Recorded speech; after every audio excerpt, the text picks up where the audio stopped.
Hello students, welcome to DCM classes. Today we'll be starting the capsule 1 for the physics rotation और ये जो topic है ये topic आपके लिए बहुत ज़्यादा इंपॉर्टेंट है एक्चुअली जेई। अब ये जो कैप्सूल सीरीज जो आपके लिए लॉन्च की गई है उसमें क्या है कि आप डेली आपको एक कैप्सूल मिलेगा। दिस कैप्सूल मतलब ये नॉलेज का कैप्सूल है आपके लिए, क्योंकि ये बहुत ज़्यादा इंपॉर्टेंट है आपके लिए, क्योंकि इसमें सब सिर्फ इम्पॉर्टेंट कॉन्सेप्ट ही डिस्कस किए जाएंगे। ये इंपॉर्टेंट कॉन्सेप्ट जो कि आपके जेई मेन एग्जामिनेशन में 100% पूछे जाएंगे। इतनी सारी शिफ्ट में 100% पूछे जाएंगे, क्योंकि ये कॉन्सेप्ट्स पहले पूछे भी जा चुके हैं। क्योंकि ये कॉन्सेप्ट्स क्या है, इन पर रिपीटेडली क्वेश्चन पूछे जाते हैं। तो अगर आप डेली इस कैप्सूल को फॉलो करते हैं तो आप डेली एक एक कॉन्सेप्ट अपना प्रिपेयर करते जा रहे हो, और जैसे वो धीरे धीरे प्रिपेयर करते जाओगे और जब आपका एग्जामिनेशन आएगा उसमें आप बहुत अच्छा स्कोर करोगे। क्योंकि अगर आपको ये पता होगा कि 40 सिर्फ आपको 40 क्वेश्चंस, मतलब अगर आप 10 क्वेश्चन भी कर लेते हो तो 10 + 10 + 10 30 × 4 marks is equal to 120 marks इस बार। क्योंकि नेगेटिव मार्किंग न्यूमेरिकल्स में भी इंक्लूड हो गई है, तो 120 marks is a very good score, is a good score for मतलब getting a decent percentile. Decent percentile मतलब 93 to 94% मार्क्स आप स्कोर कर सकते हो अगर पेपर ठीक ठाक आया तो। पेपर का लेवल इस बार इजी एक्सपेक्ट किया जा रहा है, तो आपको थोड़ी एक्यूरेसी ज़्यादा मेंटेन करनी पड़ेगी इस बार। थोड़ी गलती से भी तुक्काबाजी नहीं करनी है, अगर आपने कर दिया तो आप बहुत लॉस में चले जाओगे, है ना। तो डेली आप ये कैप्सूल फॉलो करते रहना। ये कैप्सूल फॉलो करते रहोगे तो आपको क्या होगा कि डेली इंपॉर्टेंट कॉन्सेप्ट मिलते रहेंगे। इंपॉर्टेंट कॉन्सेप्ट से क्या होगा कि आप इंपॉर्टेंट कॉन्सेप्ट डेली समझते जा रहे हो, एक एक कॉन्सेप्ट जो कि जिसके आने के चांसेस, इन कॉन्सेप्ट्स के आने के चांसेस बहुत ज़्यादा हैं। आप मान के चलो, ये चीज़ मिस मत करना है इसको। तो इसमें क्या, इस कैप्सूल में क्या होगा कि डेली एक कैप्सूल होगा, और इस cap for physics chemistry mathematics वो हर डेली पे दिया जाएगा। एक फिजिक्स, अगले दिन केमिस्ट्री, फिर अगले दिन मैथमेटिक्स, ऐसे करके। और अगर पॉसिबल होगा तो मैं और भी दे दूंगा। तो यहाँ पर क्या है कि हर एक कैप्सूल में एक कॉन्सेप्ट डिस्कस किया जाएगा, और उस कॉन्सेप्ट से रिलेटेड आपको एक क्वेश्चन कराया जाएगा जिसमें आप उस पर्टिकुलर कॉन्सेप्ट को अप्लाई करना सीख जाओगे। ओके, तो आज का कैप्सूल स्टार्ट करते हैं। आज का कैप्सूल, मेरा नाम है Mayank Bhatnagar, I am an IITN, और आप लोगों की हेल्प करने के लिए मैं हमेशा रेडी रहता हूँ। आपको जिस तरह का भी जो डाउट हो वो आप मुझसे बेफिक्र का होकर पूछ सकते हैं, बिल्कुल भी घबराने की जरूरत नहीं है। कुछ भी आप कमेंट सेक्शन में मुझे डाल सकते हैं, या आपको पर्सनल डाउट पूछना है तो पर्सनल डाउट मेरे व्हाट्सएप नंबर पर डिस्क्रिप्शन बॉक्स में दिए हुए हैं, वो आप मुझसे पूछ सकते हैं। और इस चैनल को सब्सक्राइब कर लीजिए, जिससे कि और जो फ्यूचर में जो कैप्सूल और इस तरह की वीडियो में डालूंगा वो आपके लिए बेनिफिशियल हो। क्योंकि ये कैप्सूल्स आप लोगों के लिए बहुत ज़्यादा बेनिफिशियल है। मैं जब प्रिपरेशन करता था तो मुझे भी ऐसी चीज़ों की बहुत ज़्यादा ज़रूरत होती थी, और मैं कोशिश करता था कि मुझे कहीं से ये चीज़ मिल जाए। लेकिन हम लोगों के टाइम में यूट्यूब उतना ज़्यादा एक्टिव नहीं था और ऐसी चीज़ें डाली नहीं जाती थी। तो ये चीज़ें अब आप लोग बेनिफिशियल हो तो इस चीज़ का बेनिफिट उठाओ। स्टार्ट करते हैं। तो आज का जो टॉपिक है वो है रोटेशन। इसमें है moment of inertia. Moment of inertia की जो बेसिक डेफिनेशन है वो है I = mr²। अब सबसे पहले तो आपको पता होना चाहिए कि मोमेंट ऑफ इनर्शिया होता क्या है। जैसे ट्रांसलेशन मोशन में न्यूटन लॉज में F = ma होता है, वैसे ही रोटेशनल मोशन में टॉर्क = I × अल्फा होता है। इक्वलेंट चीज है, ये ट्रांसलेशन मोशन हो रहा है और यहाँ पर रोटेशन मोशन हो रहा है। ओके, इक्वलेंट चीज है।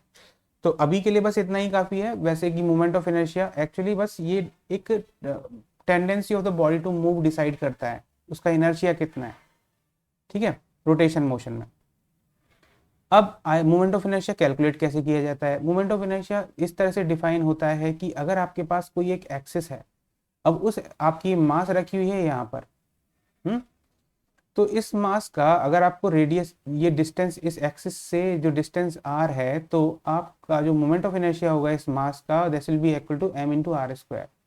इसमें m क्या है, m है क्या, मैं यहाँ पर कैपिटल M ही बना देता हूँ। ओके, तो कैपिटल M है, ये कैपिटल M है मास, I is your moment of inertia, r है distance from the axis,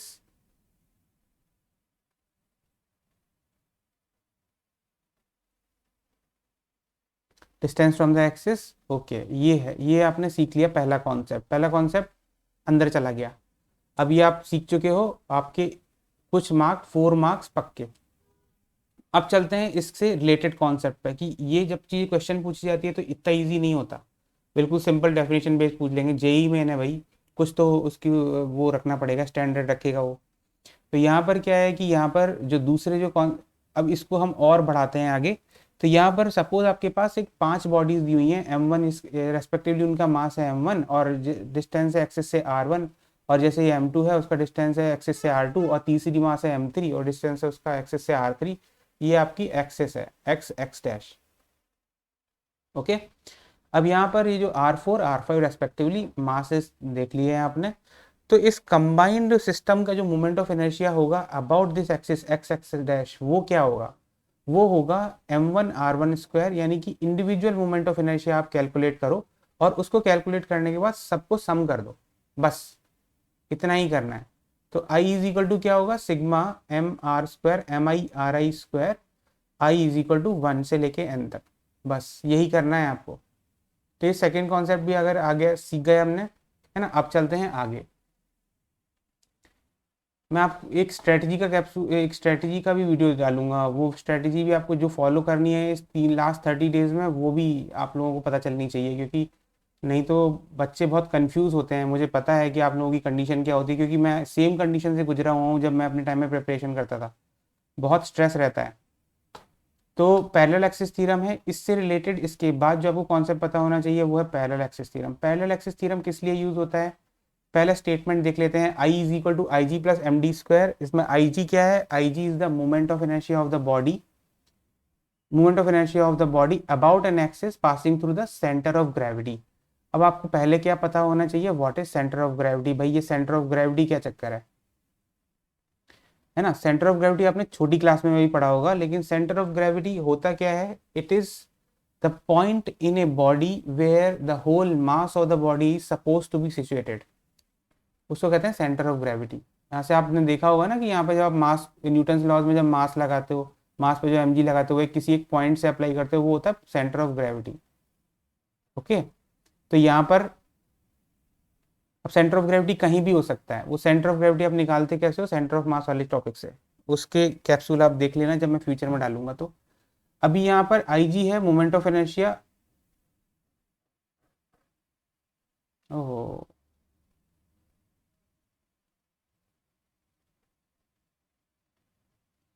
moment of inertia about centre of gravity, ये आपको पता है। ये फॉर्मूले से पता रहता है। और आपको निकालना है अबाउट अदर एक्सिस, जो कि ओ ओ डैश मान लो। तो आई ओ ओ डैश जो होगा वो होगा I G moment of inertia of the body about centre of gravity plus mass of the body into distance between the two axis का square. ठीक है, ये पैरेलल एक्सिस थ्योरम। अब ये अप्लाई कैसे कैसे होगी मैं आपको बताऊंगा अभी आगे। Perpendicular axis theorem, perpendicular axis theorem, if अगर आपको पता है कि moment of inertia of the body about any axis अगर आपको पता है, तो बाकी दोनों एक्सिस के अबाउट मोमेंट ऑफ इनर्शिया आप निकाल सकते हो, या फिर बाकी दोनों एक्सिस जो परपेंडिकुलर हैं उन दोनों एक्सिस के अबाउट आपको मोमेंट ऑफ इनर्शिया पता है, तो आप थर्ड एक्सिस के अबाउट मोमेंट ऑफ इनर्शिया निकाल सकते हो। ओके, ये है एक्चुअली इस परपेंडिकुलर एक्सिस थ्योरम। अभी परपेंडिकुलर एक्सिस थ्योरम में क्या एक इंपॉर्टेंट कंडीशन होनी चाहिए कि ये जो तीन एक्सिस जो आप ले रहे हो ना, जो परपेंडिकुलर है, वो तीनों की तीनों आपस में 90 डिग्री एंगल पर होनी चाहिए। This is the only important condition which is required for perpendicular axis theorem to be applied. Okay, ठीक है। तो यहां पर इसके स्टेटमेंट क्या हो गए, I X is equal to I Y plus I Z. कोई तीन परपेंडिकुलर एक्सिस हैं, इनमें से किसी भी दो का सम निकाल लो मोमेंट ऑफ इनर्शिया का, तो वो होगा तीसरी एक्सिस के इक्वल। अब I X I Y I Z इस तरह से आप चेंज कर सकते हो, है ना, क्योंकि तीनों ही परपेंडिकुलर है। ये आप अपने कन्वीनियंस से लगा सकते हो। अब चलते हैं नेक्स्ट, कुछ फॉर्मूले आपको याद रखने पड़ेंगे। फॉर्मूले क्या क्या हैं, जैसे कि about an axis passing through the centre. अब मैं इसमें आपको क्या बोलूंगा कि आपको सिर्फ यहाँ पर क्या याद रखना है,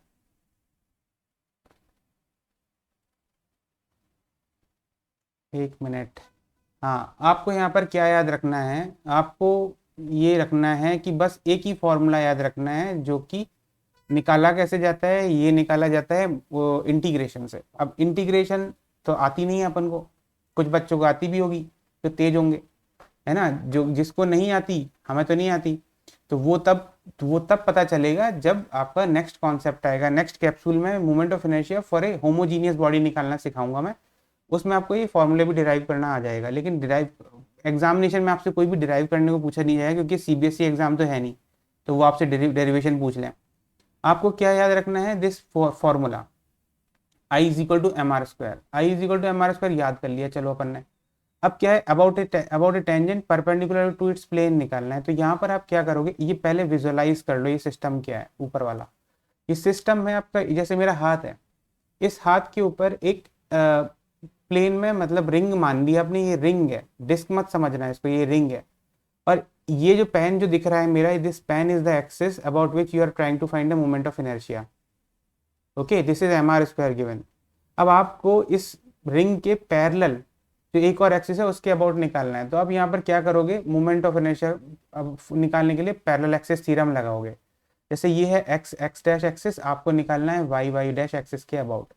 तो आप क्या करोगे, आई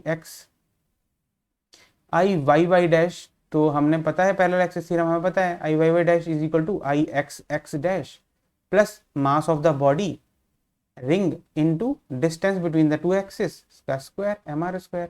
तो आपके पास क्या होगा, आई एक्स एक्स डैश हमें पहले ही से पता है कैपिटल एम आर स्क्वायर है, तो यहाँ पर ये capital M R square odd कर दिया, और सॉरी ऐड कर दिया, तो I Y Y dash is equal to 2 MR² हो गया। ओके, ये आपने पैरेलल एक्सिस थ्योरम लगा ली। मैं आपको बस एक ही एग्जांपल बता रहा हूँ पैरेलल एक्सिस थ्योरम निकालने का, क्योंकि अगर आप पैरेलल एक्सिस थ्योरम लगाना सीख गए ना एक बार, तो आप आगे आने वाले भी जो फॉर्मूले में जो इसमें जो मोमेंट ऑफ इनर्शिया से रिलेटेड जो फॉर्मूले हैं, उन फॉर्मूले में आप सिर्फ एक ही फॉर्मूला याद रखोगे, बाकी अपने आप ऑन द स्पॉट डिराइव करना सीख जाओगे। ओके, तो यहाँ पर about the tangent in the plane of the ring निकालना है आपको। तो ये एक्चुअली क्या है, in the plane of the ring. तो ये सिस्टम बिल्कुल डिफरेंट है, ये जो एक्सिस बिल्कुल ऐसे हो गई है, एक्सिस ऐसे नहीं है, ये ऐसे हो गई है प्लेन में। तो यहाँ पर पहले तो आपको दो एक्सिस डिफाइन करनी पड़ेंगी, ये और परपेंडिकुलर एक्सिस पता है, इसको मैंने एक्स बोल दिया, इसको मैंने वाई बोल दिया। अब आई अबाउट द जेड एक्सिस मुझे पता है क्या होता है, एम आर स्क्वायर। तो यहाँ पर मैं अपनी परपेंडिकुलर एक्सिस थ्योरम लगा सकता हूँ, क्योंकि एक्स वाई और जेड तीनों ही परपेंडिकुलर एक दूसरे के। तो यहाँ पर जब मैं परपेंडिकुलर एक्सिस थ्योरम लगाऊंगा, तो यहाँ पर क्या हो गया, I X plus I Y is equal to I Z लिख सकता हूँ मैं। और आई एक्स और आई वाई दोनों, क्योंकि बॉडी सिमेट्रिकल है, तो आई एक्स और आई वाई दोनों इक्वल होंगे, इसलिए I X is equal to I Y, यानी कि मैं लिख सकता हूँ 2IY is equal to I Z. तो I Y is equal to I Z by 2। I Z की वैल्यू हमें पता है एम आर स्क्वायर, तो ये हो गया आपका M R square by 2। This is your moment of inertia about Y Y dash. अब आपको यहाँ पर क्या निकालना है, वाई वाई डैश के तो अलाउंग निकालना नहीं है, आपको किसके अबाउट निकालना है, आपको ओ ओ डैश के अबाउट निकालना है। तो आप यहाँ पर फिर पैरेलल एक्सिस थ्योरम लगाओगे। पैरेलल एक्सिस थ्योरम कैसे लगाओगे, I O O dash is equal to I Y Y dash plus mass of the whole body into R square, distance between the two parallel axes. तो यहाँ पे क्या हो गया, ये हो गया M R capital R square by 2 plus capital M R square, हो गया, आ गया 3 MR² बाई 2। यही तो है आंसर, है ना। तो ये चीज मैं आपको क्या, ये मैंने यहाँ यूज क्या करना सिखाया है आपको, यहाँ पर पैरेलल एक्सिस थ्योरम यूज करना सिखाया है, और इसके बाद जो मैंने यहाँ पे आपको जो सिखाया है वो है परपेंडिकुलर एक्सिस थ्योरम, ये सिखाया मैंने आपको। अब ये आपके लिए एक प्रॉब्लम की तरह भी हो सकता है कि यहाँ पर आपने एप्लीकेशन सीख लिया है, तो जब भी आपसे अगर इतनी इजी क्वेश्चन वैसे पूछते नहीं है, अगर इतनी इजी क्वेश्चन आपसे पूछ भी लिए, तो आप ये अप्लाई कर लोगे, इससे ये एप्लीकेशन सीख गए आप। तो अब इसके आगे ऐसे ही नीचे वाला भी निकाल लोगे। इसके आगे आप क्या करोगे कि ये जो फॉर्मूले हैं, इनके लिए यही फॉर्मूले याद करोगे आप, जो मैं जिस पे मैं स्टार मार्क कर रहा हूँ। बाकी फॉर्मूलों को आप पैरेलल एक्सिस या परपेंडिकुलर एक्सिस थ्योरम यूज करके निकालोगे। अगर आप नहीं निकाल पाते हो तो मुझे कमेंट सेक्शन में बोल देना, मैं आपको निकाल के दिखा दूंगा, क्योंकि कहीं ना कहीं फंस ही रहे होगे आप, वो वही डाउट क्लियर हो जाएगा आपका। डाउट क्लियरिंग स्कीम फ्री होती है इस समय लास्ट टाइम पे बच्चों के लिए। तो यहाँ पर इसको याद करना है ना, ये है centre, about the centre this axis के अबाउट, और ये है आपका एक गलत डायग्राम बनाया हुआ है, ये वाई वाई डैश के अबाउट है, अबाउट वन कॉर्नर। तो ये याद रखो, और दूसरा पैरेलल एक्सिस से लगा निकाल लो। इसके बाद चलते हैं अपन for a solid cylinder. Solid cylinder के लिए ये वाला याद रखो, पहला वाला फॉर्मूला, और बाकी जो फॉर्मूले हैं वो पैरेलल एक्सिस और परपेंडिकुलर एक्सिस थ्योरम निकाल कर लगा के निकाल लो। इसका तो एक ही फॉर्मूला है, ये याद रखना है। इसका स्फीयर का, स्फेरिकल शेल का एक फॉर्मूला याद रख लो, और इसका जो नीचे वाला फॉर्मूला है ये पैरेलल एक्सिस थ्योरम लगा के निकाल लो। ऐसे ही सॉलिड स्फीयर के लिए ये वाला फॉर्मूला याद कर लो, और दूसरा पैरेलल एक्सिस थ्योरम लगा के निकाल लो। ओके, ये आपको कुछ फॉर्मूले याद करने पड़ेंगे। अब यहाँ पर क्या है, एक प्रॉब्लम सॉल्व करते हैं इसके ऊपर। ये यहाँ पर आपको समझ में आ जाएगा कि ये जो मोमेंट ऑफ इनर्शिया के बेस पर क्वेश्चन कैसे आते हैं। 2019 में क्वेश्चन पूछा गया था। इसको सॉल्व करना स्टार्ट करते हैं। पहले क्वेश्चन पढ़ लेते हैं। क्वेश्चन क्या है, two identical spherical balls of mass capital M and radius capital R each are stuck on two ends of a rod of length 2r। ये रॉड है जिसकी लेंथ 2r है, एंड मास m, इसकी mass capital M दी हुई है। The moment of inertia of the system about the axis passing perpendicularly through the center of the rod। ये तो question 2019 में है, लेकिन जो हमने कॉन्सेप्ट सीख लिया है उसके बेस पे तो मुझे बहुत ईजी लग रहा है। आपको पता नहीं कैसा लग रहा होगा, आपको जैसा लग रहा है वो आप मुझे कमेंट सेक्शन में लिख सकते दे सकते हो कि आपको इजी लगा या फिर टफ लगा। तो और गाइस कमेंट सेक्शन भी थोड़ा, कमेंट सेक्शन को भी थोड़ा भर दीजिए, क्योंकि क्या है ना, कमेंट्स कोई कमेंट नहीं लगता है तो कमेंट नहीं आता है तो मुझे ऐसा लगता है आपको वीडियो समझ में नहीं आया या फिर पसंद नहीं आया। तो अगर आपको पसंद नहीं आया तो मैं फ्यूचर में इसको इम्प्रूव करने की कोशिश करूँगा, और किस तरह से इम्प्रूव करना है वो भी आप कमेंट सेक्शन में लिख सकते हो। जिस तरह की आपकी रिक्वायरमेंट होगी उसी तरह की वीडियो मैं आपको दे दूंगा, क्योंकि एक्चुअल में आप ही को बेनिफिट होना चाहिए इससे, क्योंकि एग्जामिनेशन आप देने वाले हो। तो यहाँ पर क्या है कि ये वाली चीज़ है, इसको सॉल्व करते हैं। Moment of inertia of this spherical body about this axis, है ना, ये स्फेरिकल सॉलिड स्फीयर है, तो आई अबाउट, इसको मैं ओ ओ डैश बोल देता हूँ। पहली बात तो ये दोनों जो स्फेरिकल बॉडीज हैं, दिस एंड दिस, दोनों की दोनों सेम है, सेम डिस्टेंस पर है। हमें इसके अबाउट निकालना है, एक्स एक्स डैश के अबाउट मोमेंट ऑफ इनर्शिया। तो आई ओ ओ डैश, हमें पता है ये रेडीमेड फॉर्मूला होता है, क्या है, 2/5 एम आर स्क्वायर का, सॉलिड स्फीयर का ये वाला फॉर्मूला अबाउट एनी डायमीटर। तो हमने यहाँ पर ये लगा दिया, और यहाँ पर आके ये हो गया आपका 2/5 एम आर स्क्वायर। ओके, अब इसका पर हमें जो मोमेंट ऑफ इनर्शिया निकालना है वो इसके अबाउट नहीं निकालना है, ओ डैश के अबाउट, हमें एक्स एक्स डैश के अबाउट निकालना है। तो एक्स एक्स डैश के अबाउट निकालने के लिए हमें इन दोनों, ये दोनों पैरेलल एक्सिस के बीच का डिस्टेंस पता होना चाहिए। ये डिस्टेंस क्या है, दिस इज कैपिटल आर, और दिस डिस्टेंस भी है इक्वल टू कैपिटल आर, तो 2r डिस्टेंस हो गया, ये तो पता चल गया हमें, है ना। तो I X X dash for one sphere क्या हो गया, वो हो गया आपका 2/5 M R square plus m into 2r whole square. Okay, तो ये क्या हो गया, 2/5 capital M R square plus 4 M R square, जिसको हम सम करेंगे तो 22 एम आर स्क्वायर बाई 5 आएगा। ओके, अब ये चीज हमने एक स्फीयर के लिए निकाली है, दूसरा स्फीयर भी क्योंकि सिमिलर है तो उसका भी जो मोमेंट ऑफ इनर्शिया होगा वो भी सेम होगा। I X X dash for the second sphere, colour change कर देता हूं मैं, for the second sphere will also be 22 mr square by 5। Total moment of inertia about X X dash क्या हो गया, टोटल 22, ये दोनों का double 44 mr square by 5। Okay, पर अभी भी रॉड एक और बची है, बीच में एक रॉड भी है ना, यहाँ पर जो आप देखोगे बीच में एक रॉड भी है, दिस वन, इसका भी मोमेंट ऑफ इनर्शिया में निकालना है। तो इसका जो moment of inertia about the centre क्या होता है, हमें पता है रॉड का कुछ ml स्क्वायर बाई 12 देखा था मैंने। Moment of inertia about the centre x X dash, ये ml स्क्वायर बाई 12 होता है, इसमें l लेंथ होती है, मास कैपिटल में होता है। तो चलो, तो इसका जो मोमेंट ऑफ इनर्शिया हो गया वो रॉड का, I for the rod is equal to m into, इसका लेंथ कितना दिया हुआ है 2r, तो m into 2r whole square upon 12 which is equal to 4 capital M R square by 12 which is equal to capital M R square by 3। अब total moment of inertia क्या हो गया, I total about X X dash हो गया हमारा 44 M R square by 5 plus mr square by 3 which is equal to 132 plus 5 mr square by 15। अब इसमें से कौन सा आ रहा है? मुझे लगता है ये वाला क्वेश्चन 137 mr स्क्वायर बाई 15 आ रहा है।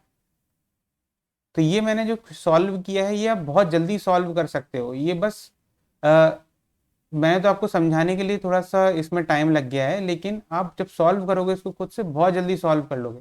ये कॉन्सेप्ट्स बहुत इजी हैं और ये कॉन्सेप्ट्स बहुत रिपीटेडली पूछे जाते हैं। तो this is one of the very important concept for moment of inertia. Moment of inertia अभी खत्म नहीं हुआ है। एक सॉलिड बॉडी मतलब होमोजीनियस बॉडी के लिए इंटीग्रेशन के थ्रू मैं आपको नेक्स्ट कैप्सूल में बताऊंगा। तो तब तक के लिए आप इसको अच्छे से पढ़िए और इस तरह के मोमेंट ऑफ इनर्शिया के जो प्रॉब्लम्स हैं वो मोमेंट ऑफ इनर्शिया के प्रॉब्लम्स को आप सॉल्व कर लीजिए। वैसे भी आपसे एग्जामिनेशन में कभी कोई इंटीग्रेशन करने को बोलेगा नहीं। आपके मेजॉरिटी मोमेंट ऑफ इनर्शिया के क्वेश्चन जो होंगे सारे के सारे वो इसी कॉन्सेप्ट से सॉल्व हो जाएंगे। तो डेली इस कॉन्सेप्ट को, डेली इस कैप्सूल को देखिए जो मैं डेली अपलोड करता हूँ और इससे अपने मार्क्स को बढ़ाइए, है ना, क्योंकि बहुत कम टाइम बचा हुआ है। जितना आप डेली छोटे एक एक कॉन्सेप्ट प्रिपेयर करेंगे और उससे रिलेटेड प्रॉब्लम करेंगे तो वो ज़्यादा बेनिफिशियल है, बजाय कि आप वन गो में सारे के सारे प्रॉब्लम सॉल्व कर रहे हो। क्योंकि हमारी मेमोरी चंक्स में मतलब बेबी स्टेप्स में काम करती है। वो बेबी स्टेप्स वाला जो वो है ना कॉन्सेप्ट, वो बहुत इंपॉर्टेंट होता है। तो ऑल द बेस्ट। और अगर आपको ये वीडियो पसंद आया हो तो इस वीडियो को लाइक कीजिए, शेयर कीजिए, सब्सक्राइब कीजिए और अपनी प्रिपरेशन को अच्छे से करते रहिए। और भी कोई डाउट आता है तो आप मुझे कमेंट सेक्शन में भेज सकते हैं या फिर मेरे पर्सनल व्हाट्सएप नंबर पर भेज सकते हैं। All the best. अगर आपको कोर्स ज्वाइन करना है लास्ट में तो आप मेरे पास कॉल करके आप ज्वाइन कर सकते हैं फॉर बूस्टर सीरीज़, वो डेली क्लासेस होती हैं। और नहीं तो आप कैप्सूल को देखते रहिए डेली, चैनल को सब्सक्राइब कर लीजिए और फिजिक्स, केमिस्ट्री, मैथमेटिक्स तीनों के कैप्सूल्स डाले जाएंगे डेली एक एक।